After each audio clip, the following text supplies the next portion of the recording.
চীন ও ভারতের সঙ্গে বাংলাদেশের সম্পর্ক নিয়ে আলোচনা করতে রাজধানীর গুলশান থেকে আমাদের সঙ্গে যোগ দিচ্ছেন আন্তর্জাতিক সম্পর্ক বিশ্লেষক অধ্যাপক ডক্টর ইমতিয়াজ আহমেদ এবং লালমাটিয়া থেকে আমাদের সাথে আছেন জাতীয় নদী রক্ষা কমিশনের সাবেক চেয়ারম্যান মুজিবুর রহমান হাওলাদার। আপনাদের দুজনকে স্বাগত জানাচ্ছি ইন্ডিপেন্ডেন্ট সংবাদে। শুরুতেই যেতে চাই জাতীয় নদী রক্ষা কমিশনের সাবেক চেয়ারম্যান মুজিবুর রহমান হাওলাদারের কাছে। আপনার কাছে শুরুতেই জানতে চাইব, তিস্তা গঙ্গার ন্যায্য হিস্সা চাওয়া বাংলাদেশের কি অধিকার নয়?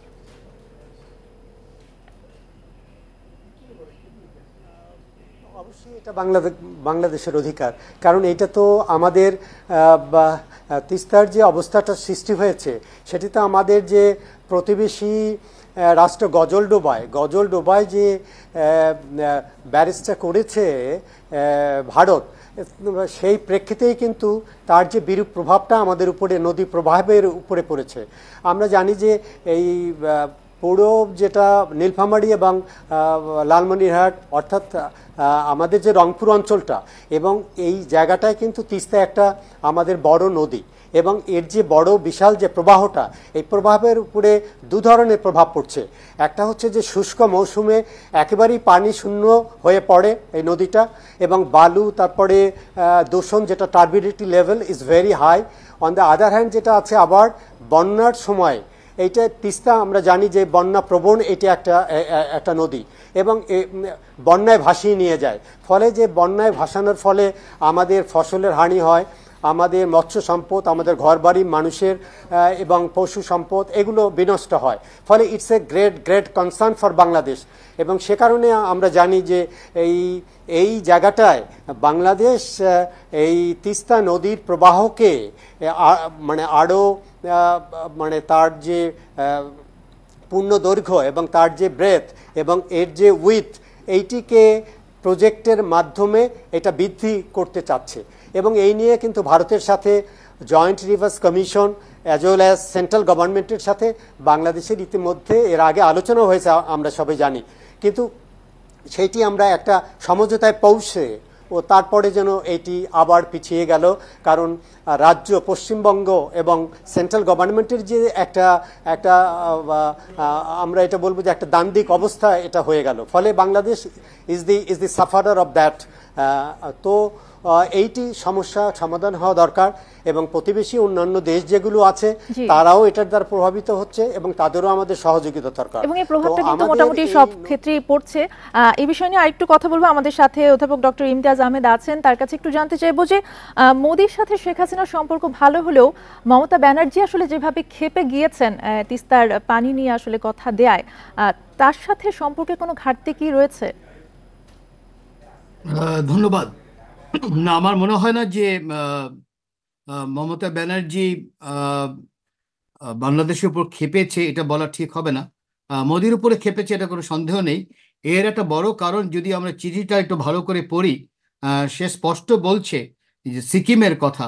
কারণ আমরা ভালো করে জানি যে সিকিমে 26টা লাইভ হাইড্রো পাওয়ার প্রজেক্ট তৈরি করা হয়েছে বা হাইড্রো পাওয়ার ড্যাম তৈরি করা হয়েছে এবং তাদেরই অন্যতম হাইড্রোলজিস্ট কল্যাণ রুদ্র একাধিকবার বলেছে যে প্রতিটি হাইড্রো পাওয়ার ড্যাম, যদিও বলা হয় run of the river project, কিন্তু সেটা সে বলেছে এটা মিসনোমার।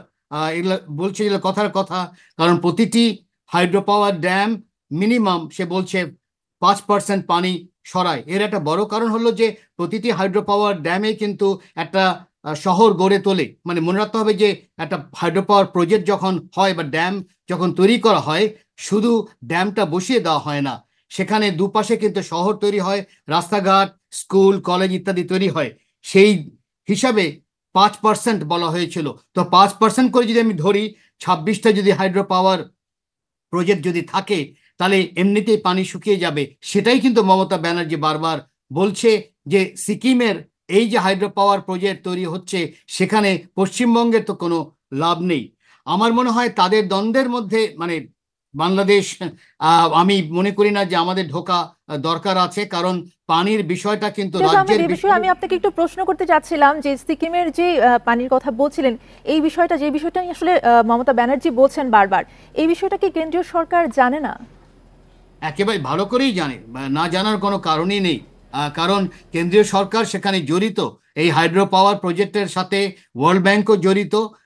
দিল্লিও জড়িত, সেন্ট্রাল গভর্নমেন্ট জড়িত।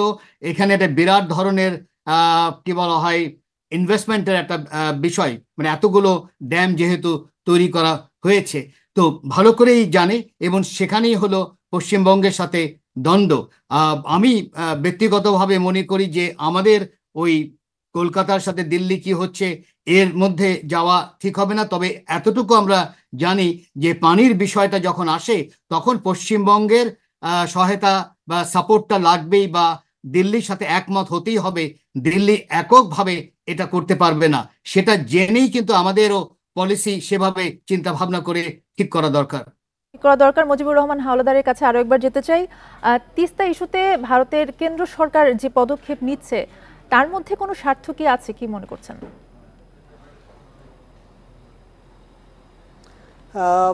স্বার্থ একটা তো আছে। আমরা তো পার্শ্ববর্তী রাষ্ট্র হিসাবে আমাদের রিভার যে বাউন্ডারি, এটা তো আমরা উই আর শেয়ারিং, এবং আমরা জানি যে 54 রিভার্স আমাদের আছে।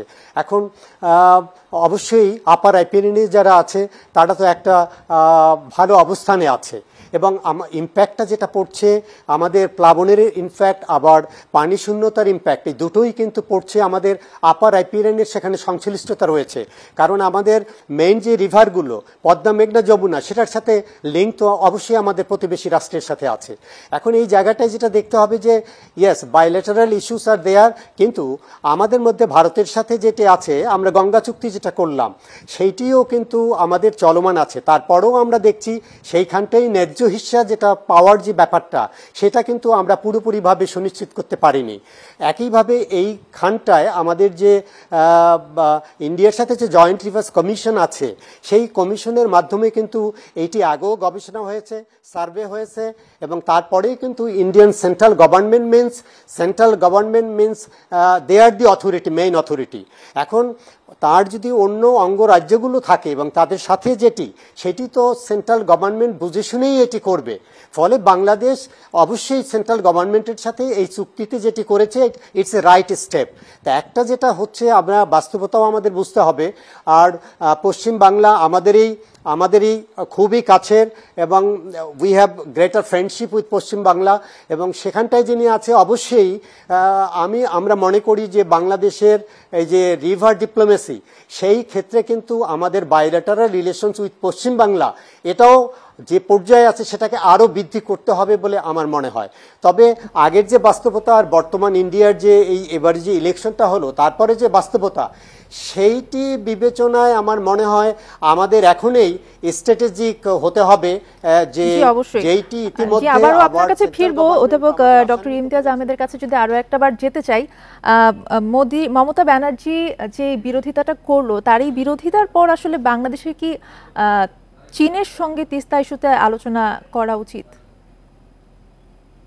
মনে রাখতে হবে যে বাংলাদেশ ইতিমধ্যেই এই জিনিসটা ধরতে পেরেছিল, কারণ বছরের পর বছর 12 বছরের উপরে হয়ে গেছে যখন মনমোহন সিং ক্ষমতায় ছিল, তখন যে ড্রাফট অ্যাগ্রিমেন্ট, সেটা বলতে গেলে 12 বছর হয়ে গেছে।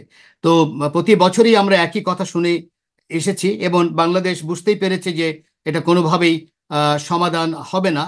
এবং সেখানেই আমাদেরই কিন্তু এটা প্রজেক্ট, যেই যেই তিস্তা নিয়ে যে প্রজেক্টের কথা বলা হয়, এটা কিন্তু চীনের প্রজেক্ট না, এটা বাংলাদেশেরই চিন্তা ভাবনা করে বানানো হয়েছে। যে বাংলাদেশের মধ্যে যখন বৃষ্টির মৌসুমে পানিটা যখন বেশি থাকে, যেটা মুজিব সাহেব, হাওলাদার সাহেব ভালো করেই বলেছেন, সেই জিনিসটা কে সামনে রেখে একটা কাঠামো তৈরি করা, যেহেতু ওটার কস্ট আছে, সেই কস্টটা এবং ওটা একটা টেকনিক্যাল সাপোর্টের ব্যাপার আছে, তখন চীন ইন্টারেস্ট দেখিয়েছে। আর এখন যে সমস্যা দাঁড়িয়েছে, মমতা ব্যানার্জির এই খোলা চিঠির মাধ্যমে স্পষ্টত যেটা আমরা বুঝতে পারছি, যেটা কোনোভাবেই সমাধান হওয়ার না, যেভাবে চিন্তা ভাবনা করছে। কারণ মমতা ব্যানার্জি যেটা একটু চিন্তিত, সেটা হলো যে দিল্লি হয়তো মনে করছে যে অন্য নদীর সাথে লিঙ্ক করে দিবে তিস্তার, এবং সেভাবে বড় আকারে পানিটা আসবে। এটা কখনোই পশ্চিমবঙ্গের মমতা ব্যানার্জি না, পশ্চিমবঙ্গে যেই ক্ষমতায় থাকুক না কেন, সে রাজি হবে না। যার জন্য আমি মনে করি যে হয়তো এই নতুন বাস্তবতায় যেই বাংলাদেশের যে পরিকল্পনা, এবং যেখানে চীন সহায়তা দিতে চাচ্ছে, সেই জায়গায় হয়তো আমাদের বড় আকারে হয়তো দৃষ্টি ফেলা দরকার। এখন যেহেতু প্রধানমন্ত্রী যাবেন জুলাই মাসে, তখন হয়তো জিনিসটা আরো পরিষ্কার হবে। জি, অবশ্যই সেটা আমরা আপনার কাছ থেকে যথেষ্ট আমরা জানতে পেরেছি। এবং মুজিবুর রহমান হালদারের কাছে আরেকটা বার জানতে চাইবো যে চীন নাকি ভারত, কার প্রস্তাব ভালো সেটা বিবেচনা করার সুযোগ কি এখনো আছে?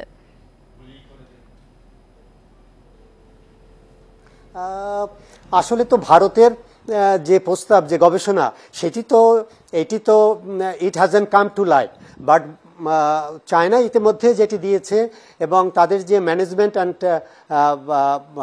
তিস্তা যে টিসি ম্যানেজমেন্ট অ্যান্ড রেস্টোরেশন যে প্রজেক্ট, সেই প্রজেক্টেরও কতগুলো দুর্বলতা নিয়ে ইতিমধ্যেই কিন্তু আলোচনা হচ্ছে। অর্থাৎ তারা রিভারটাকে সংকুচিত করে দুই দিকে প্লাবন ভূমিটাকে তারা আরবানাইজেশন বা ইত্যাদি করার জন্য যেটি করতে চাচ্ছে, সেই জায়গাটাও কিন্তু এখন আমাদের অনেকেই, আমি মনে করব যে আরও ভাব বিনিময়ের সুযোগ আছে এবং সেটাকে ওপেন করে দেওয়া দরকার।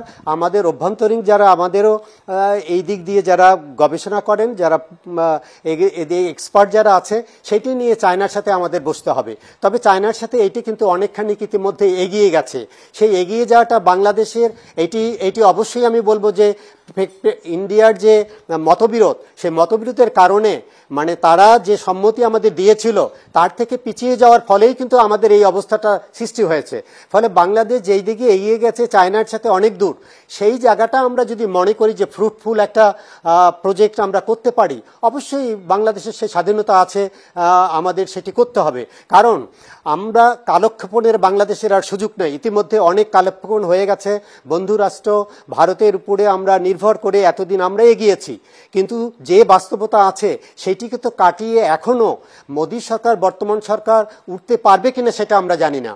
ফলে আমাদের স্বার্থকে আমাদের দেখতে হবে, আমাদের সময় বিনষ্ট না করে যেই জায়গাটায় আমাদের একটা সঠিক সুন্দর হাইড্রোমরফোলজিক্যাল স্টাডি করে, জিওটেকনিক্যাল স্টাডি করে এবং ফ্লাড প্লেনকে আমরা রেখে আমাদের ওই নির্দিষ্ট ডেপথ যেটা, সেটার উপরে আমাদের খুব জোর দিতে হবে এবং কোনো ক্রমেই নদীকে ছোট করা যাবে না। আপনাকে আমি সবশেষ প্রশ্নটা ডক্টর ইমতিয়াজ আহমেদকে একটু করতে চাই।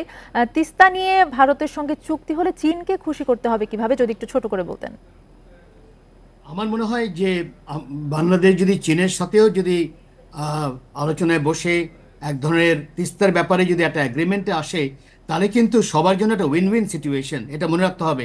অনেকেই ভাবছে যে চীনের সাথে যদি সম্পর্ক করে যদি তিস্তা সমাধান করা হয় তাহলে বুঝি ভারতের ক্ষতি। আমি কিন্তু সেখানে মনে করি যে এখানে বড় আকারে খোলা মনে দেখা দরকার। কারণ যদি আমরা সমাধান করতে পারি, এখানে খরচটা কিন্তু আমাদেরই, মানে মনে রাখতে হবে, যেটা বারবার আসছে যে কোনোভাবেই ভারত পানি শেয়ার করতে যাবে না, পশ্চিমবঙ্গ করবে না, এটা স্পষ্টত, এবং বছরের পর বছর আমরা দেখেছি সেটা। সেই বাস্তবতা যদি আমরা দেখি তাহলে বোঝা যাচ্ছে যে বাংলাদেশ তার নিজের ম্যানেজমেন্ট যেই কাঠামো তৈরি করা হয়েছে, চিন্তা করা হয়েছে, তার মাধ্যমে যদি সমাধান করা হয় তাহলে কিন্তু একটা উইন উইন সিচুয়েশন সবার জন্য হয়। কারণ যদি সমাধান হয় তাহলে কিন্তু ভারতের এই যে রাজনীতি এখন হচ্ছে সেটা কিন্তু আর থাকবে না, বরং বড় আকারেই কিন্তু আমি মনে করি ভারতের সাথে সম্পর্ক হবে এবং একই সাথে চীনের সাথেও বড় ধরনের সম্পর্ক হবে। আপনাদের দুজনকে অসংখ্য ধন্যবাদ আমাদের সাথে যুক্ত হওয়ার জন্য।